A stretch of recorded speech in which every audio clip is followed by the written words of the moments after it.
There's silence on earth, but the heavens are roaring, telling the story of the coming glory. Can you feel your heart begin to race?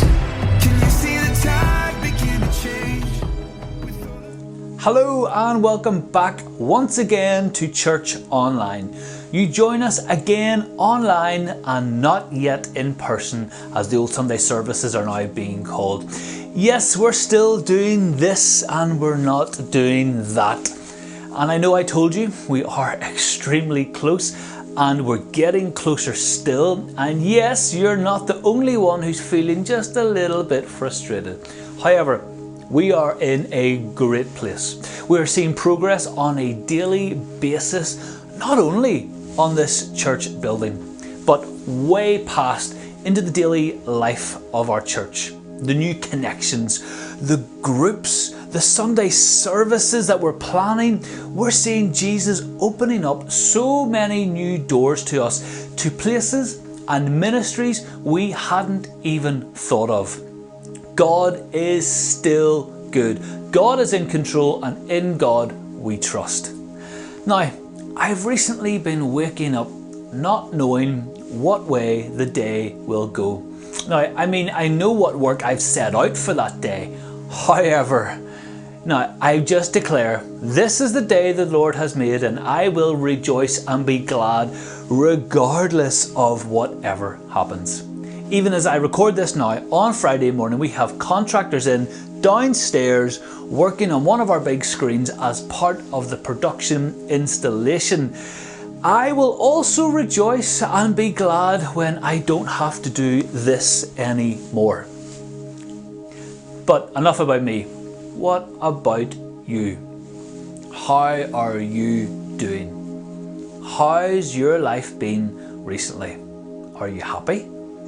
Is your life fulfilled?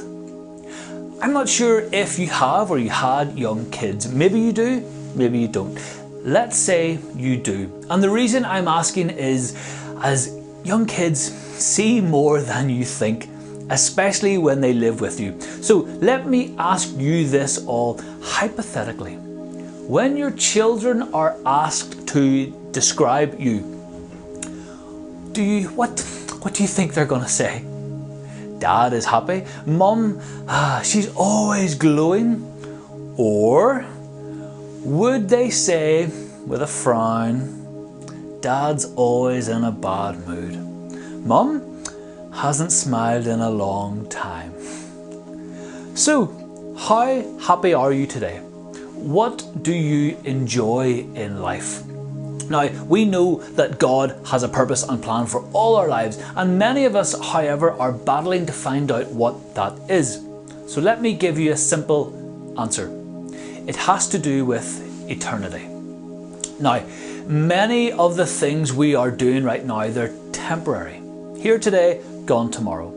It gives us temporary enjoyment, temporary fulfillment, like money and earthly possessions. We chase after things that only give temporary joy and temporary happiness. We often forget that we must work and understand in our minds eternity, not momentarily. In Ecclesiastes chapter 1 verse 14, I observed everything going on under the sun, and really it is all meaningless, like chasing after the wind. Now, it's not wrong to work hard, earn money and buy nice things, not at all. You've worked hard for it. However, if this is all that defines your life, oh, she's always working. Oh, he takes all the overtime going. I recently heard someone being described to me as, James, you'll never get him. He'd work a 2-minute silence. What a reputation to have. If work and money defines your life, it's like chasing after the wind. We, the church, must find things to do that have eternal value. Now, for some people, joy is found in giving things away to those who are in need. To others, it's the giving of themselves and their time. Now, a great example I always think of this, and for a lot of you, is the baby bank. When the baby bank ask for help, they get it.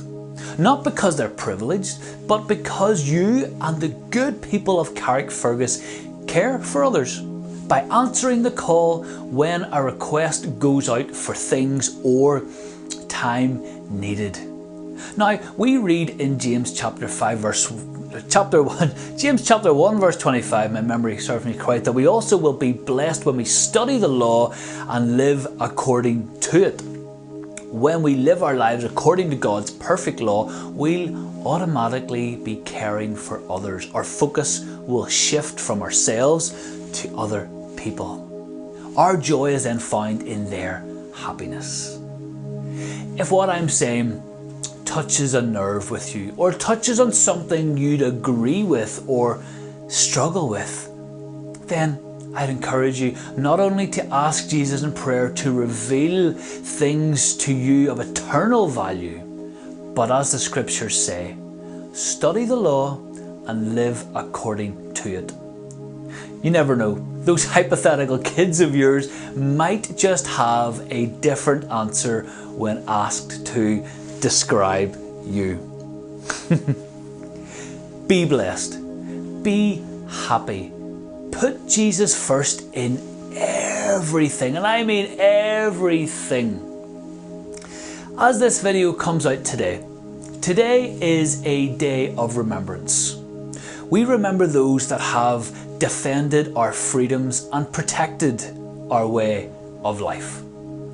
We remember the armed forces and their families.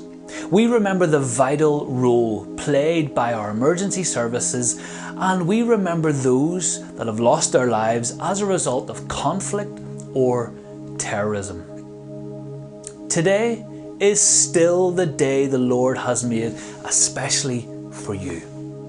At times, it might be the hardest thing to do, but rejoice and be glad in its gift of life to you. Can you feel the hope that's rushing in? Can you hear the song that's echoing? Join with the choir as we sing. This is where love truly begins. Oh, God is with us. God is with us. For God is with us.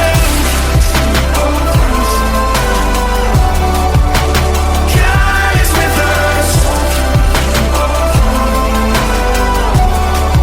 For God is with us.